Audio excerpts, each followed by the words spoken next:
Morning, folks. This is Dan's with Dan's 30-foot dory build. I'm just out here this morning. I'm going to make what I call a small tool to draw the water line down along the side of the 30-foot dory. I'd like to let you know, now that the boat has dried almost a week, the finish on the primer is immaculate. I've got about 4 little dips and a bunch of little screw dimples to fill in, but the mass area around those little areas are, to me, in the conditions I'm working in and the weather, are perfect. When this hull gets sanded out for paint next year, it is going to look good. It's 14 degrees this morning. It's the 14th. And I'm really feeling bad about the fact that I don't have the paint for the bottom today.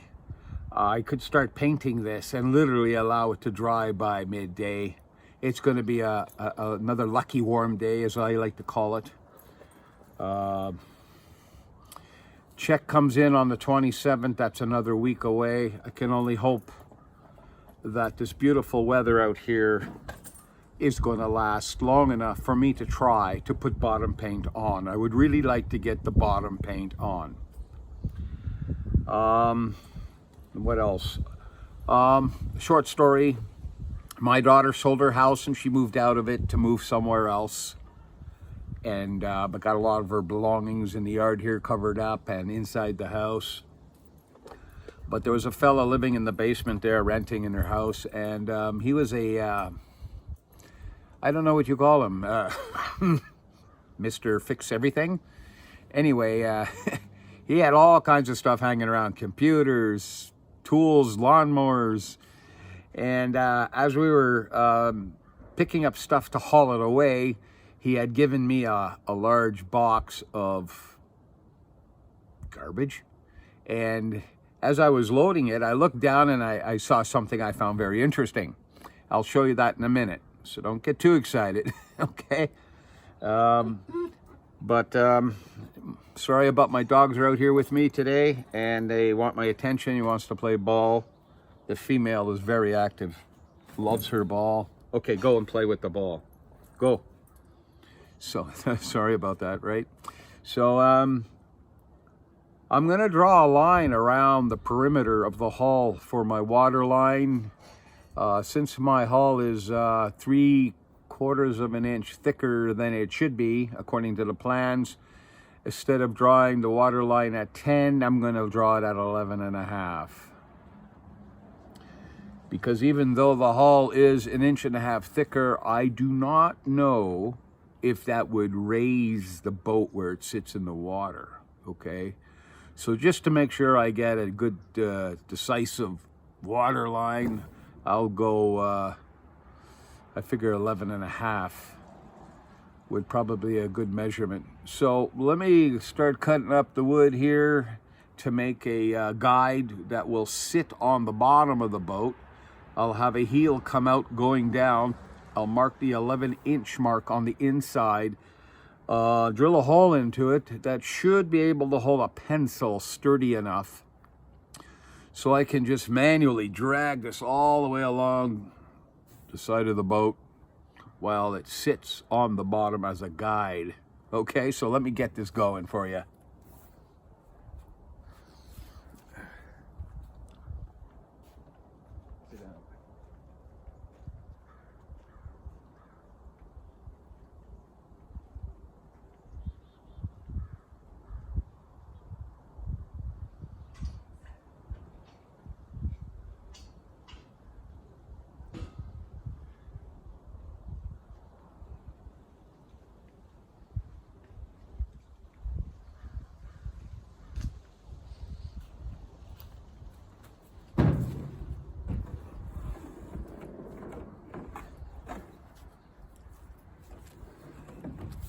As usual, I had everything set up except for one item, the wood. I had to go get it.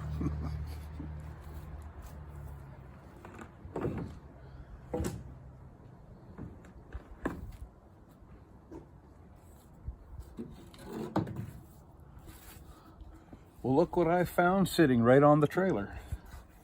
It looks like a 2x3 and it's in perfect condition. I'm going to use this instead.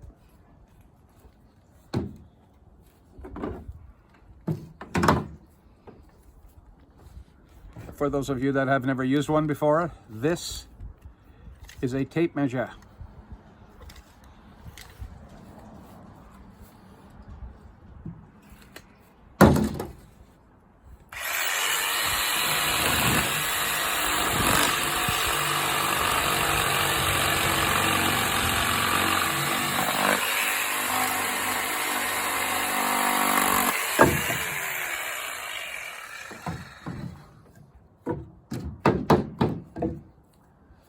Now I'm going to take a drill bit here and I'm going to drill, or am I not going to drill? Oh my God. I have to go back inside and get a drill. Hang in there.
Watch your feet.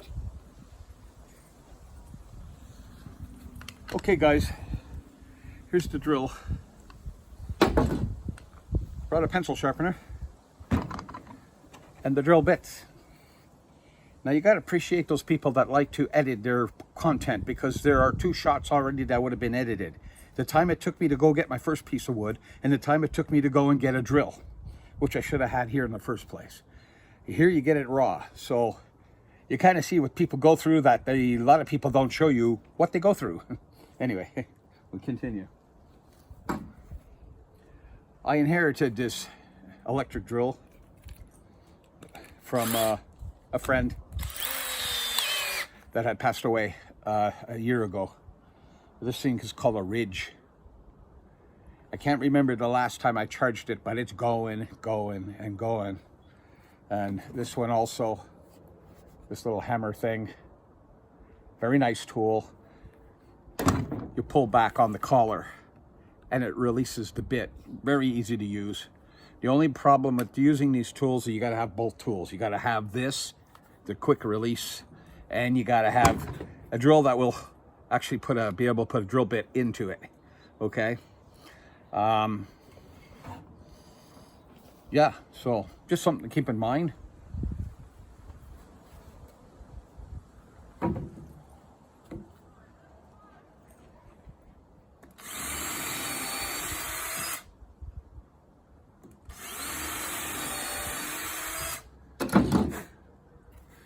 Okay, so what I've done here is just put 2 relief holes in here. This is to try my best to keep the wood from splitting. Now, of course, as I said, the plan is to take these 2 and put them together like this.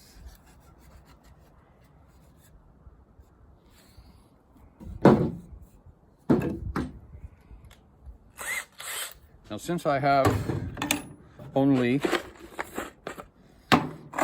1.5 inch screws at this particular time, I am going to pick a drill out here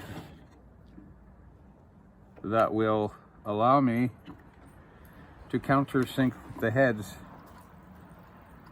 There we go. Into the wood a little further.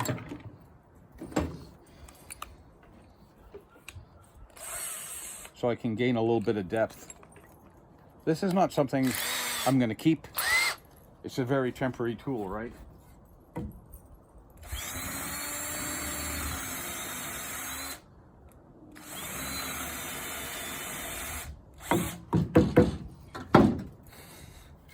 So there you go. I made it a little bigger so the head can sink in, just to gain some depth for the screw.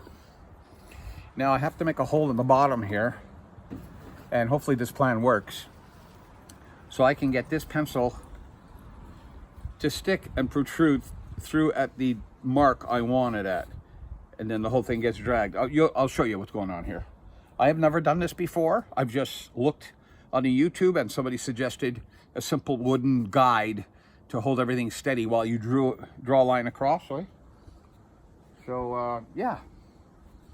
So I'm gonna get the right size bit to drill in, so this pencil should be held in there fairly well.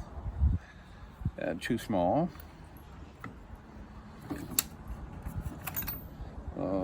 We have got, let's see here. Seriously, that's a little too small. Now I'm missing one drill bit here. It must be still downstairs doing something. And that's probably the drill bit I'm gonna need. You know what, I'm gonna go with this one. This says 932s, we'll find out. Now if I have to wedge the pencil in there, that's fine, as long as it's not loose. If it's loose, I'll have to super glue it in there, which means I gotta take another run in the house, but just to the fridge. Okay. Alrighty. Where is that screw? Okay, other drill. Yes. Okay.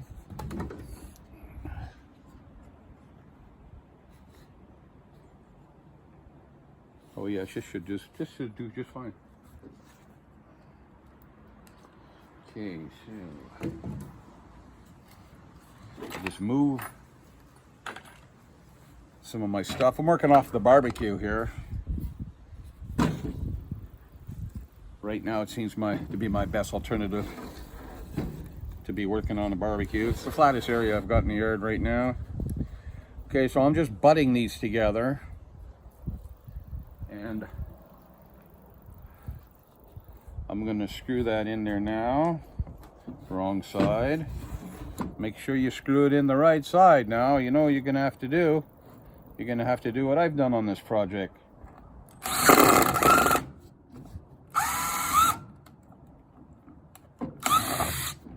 Keep on redoing it. It's time consuming and wasteful. Okay, this baby didn't even make it in there. What's going on here? Okay, I promised I wouldn't do this again, but I gotta go to the shed.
Well, my screws are not where I left them. I think I might have to redo this video because I got just too much space in here. Oh, here's some screws here. I'll check these out.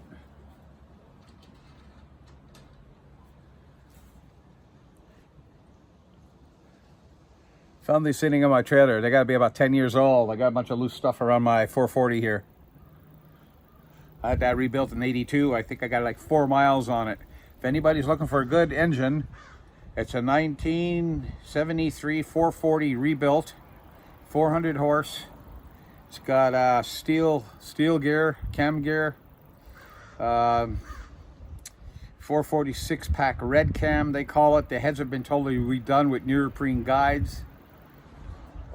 Pretty strong motor. I just haven't had nothing to put it in since I've built it, or at least to being able to afford to buy some kind of a Dodge to throw it in. In my younger day, I used to play with Dodge cars, and we had a hell of a time. I think my last one was a 69 Coronet 500. Nice car, two-door. I mean, it's not a GTX, but it was a nice car. Still had body shape on it. But if anybody's looking for an engine, it's sitting here on my little trailer, and I don't intend to use it now. I'm getting too old to put that kind of money into the motor or putting into another car. But like I said, it has 4 miles on it, not kilometers. Okay, that worked. So if anybody wants to offer me a reasonable price for it, I'm a reasonable person. I mean, I went a couple of years ago, I went back and I got a quote to have a 440 rebuilt. Basically what I have here. I just wanted to know a ballpark what it would have been worth to get it rebuilt today. Remember, I had this built in 83. My father passed away and he left me some money, and for some reason I had this 440, and I just have to rebuild it. And you know, young people, that's what I did. So it's been lubed now since 1983. I turn it over, lube it. It's got headers on it, they're plugged. Carburetor, it's plugged. I also have a dual point distributor for it for back in the day if you're running points, and a few other odds and ends. Ruby, come here. Get out of there. You're rubbing that rope against my leg. Children. Okay. Back on topic. So, from the top edge, so the bottom of the boat down, I thought to go 11 inches, 11 and a half inches. And what I'm going to do here is mark that 11 and a half inches. And we will continue with this project. Maybe.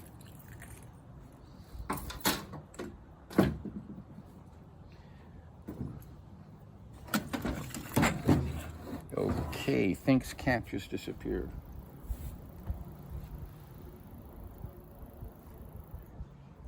I had a blue pencil in my hand. You saw it, right? I was holding a blue pencil. It's gone.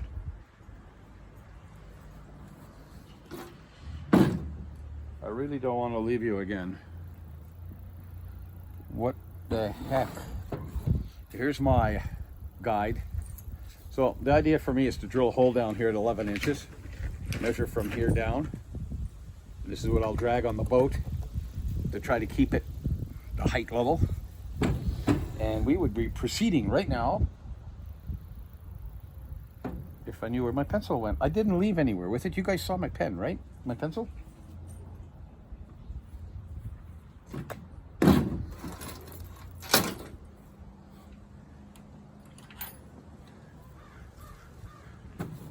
Don't get old, okay? I put it in my drill box. I mean, how do I do that? Okay, so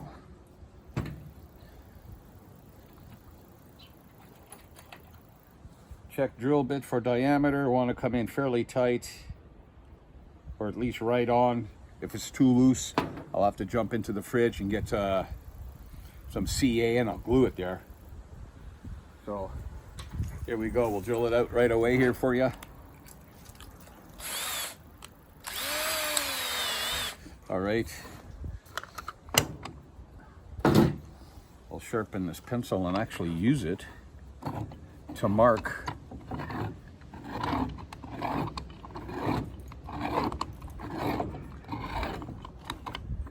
I hope it's not important to get my whole face in the video. I mean, that's not the idea. I'm a movie star, you know that, right? What did they say? After you put out over 70 videos, you're a movie star. Not a famous one, but a movie star. Okay, so we're gonna go 11 and a half, which is right here. Beautiful. That's worked out without having to get anything. And now I'll take the drill, and it should be good to go. And one more check for the diameter of the drill, make sure I got the right one.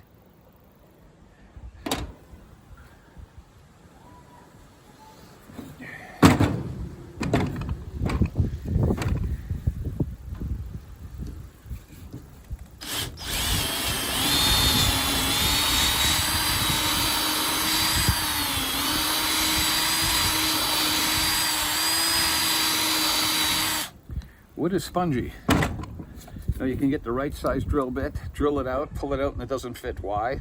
Wood is porous, right? And it will flex. Oh, oh, oh. Look at that. That's tight fit. I might have to hammer it in, which I'm going to do right now. I am going to use my drill.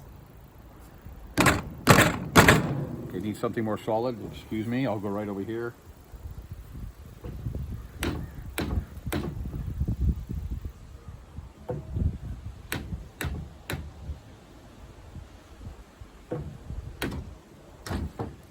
You know, I probably have a tool that I could probably do this a lot easier in the house somewhere.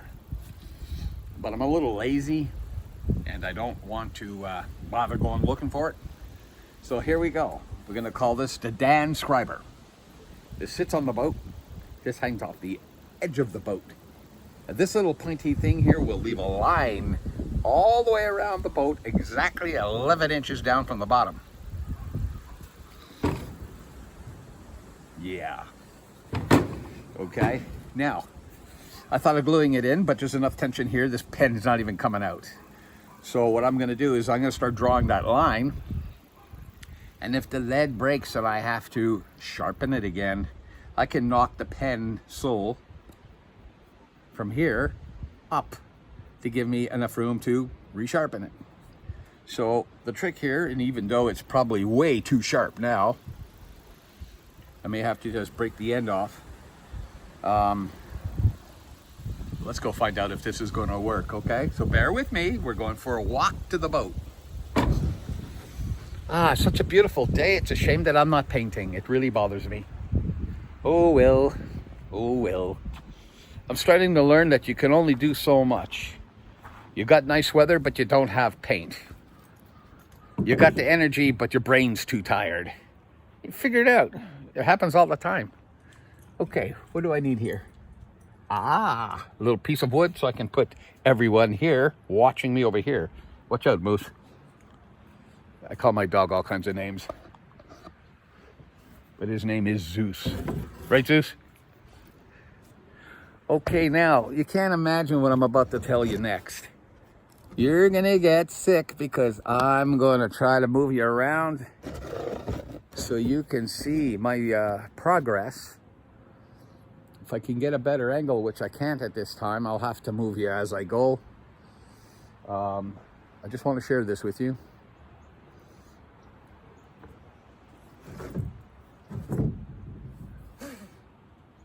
There are so many insects on the bottom of this boat. I don't even know what they're doing here.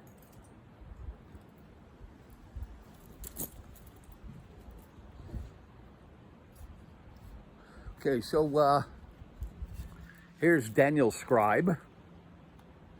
If you want plans how to make one of these, just watch the video. You don't have to ask me for dimensions.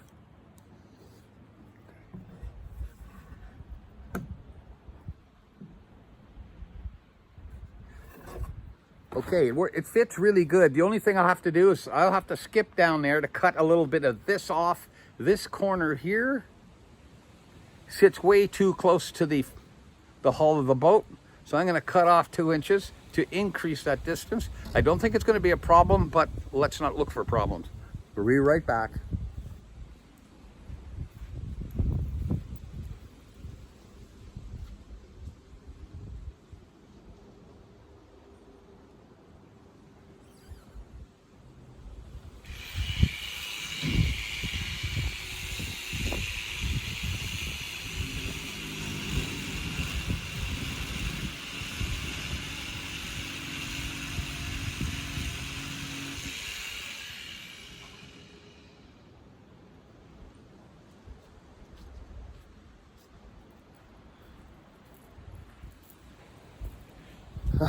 I'm back again. Sorry, I'm not apologizing for that one. Okay, so I took 2 inches off the butt. I didn't figure that out when I was doing it, but I've done it. So this here goes here, like that. There we go. Can you see that? And I'm going to try my darndest to keep pressure on the top so it doesn't wiggle around.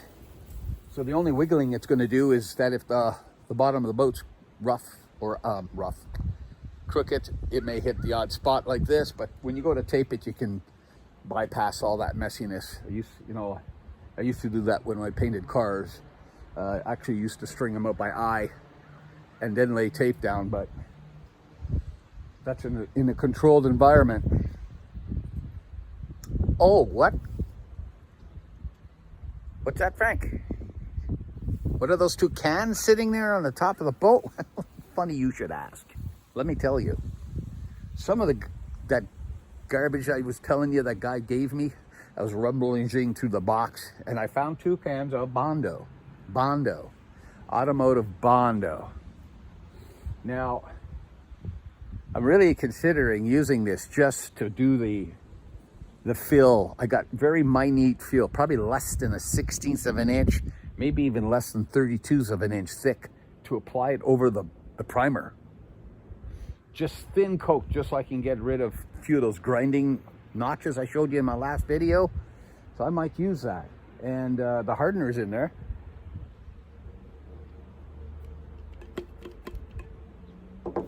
Now this one over here, it says Bondo glass on it.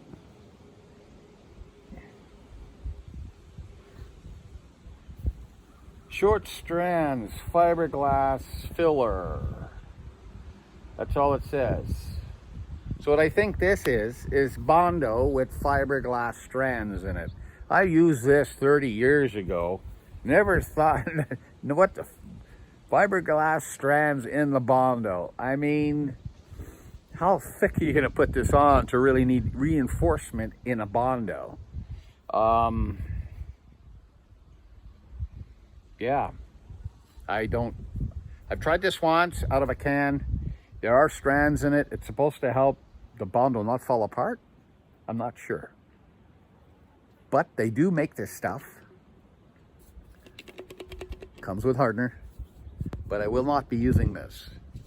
Now, if I use the Bondo, the depth of the Bondo is so minute, like I'm almost considering not filling these little notches, but I still have nail holes. This would be perfect for that. Over the top of the primer. It'll be so minute. I might just break the rule because Mark, I believe, looked it up and mentioned to me that Bondo is a polyester-based product, not an epoxy-based product. So once again, I'm faced with a decision. Do I cheat and save myself a little bit of money and go ahead and use this Bondo product? Or do I go out to the store and buy some putty? Comes in a 1/2 or 1 pound can, and use decisions to be made. Let's continue with what I was originally out here for. Okay, so you're in a good position. I think you're in a good position. I can try one more. Let's try one more. I won't have to move you as much. I'm trying to keep you involved with the build, guys. I'm trying to keep you involved with the build here.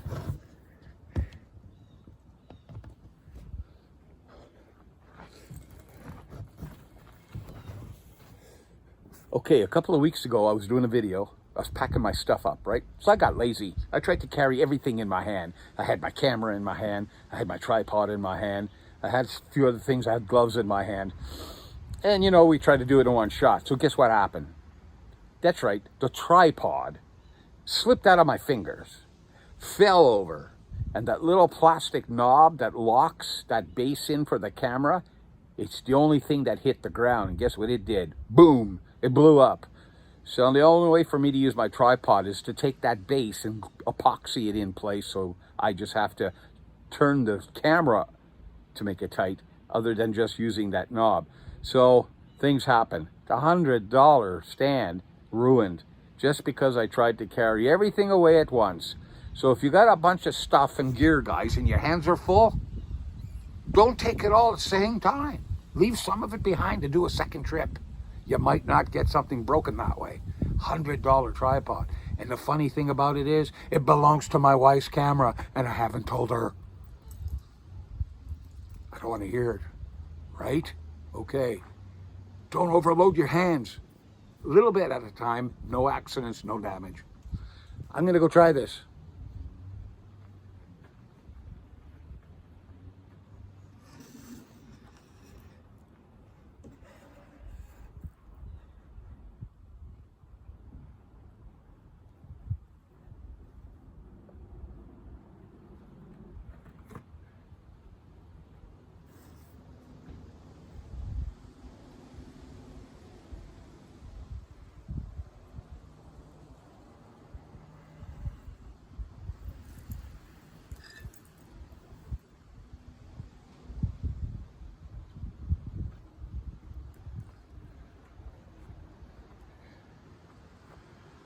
The lead fell out of the pencil. What the hell?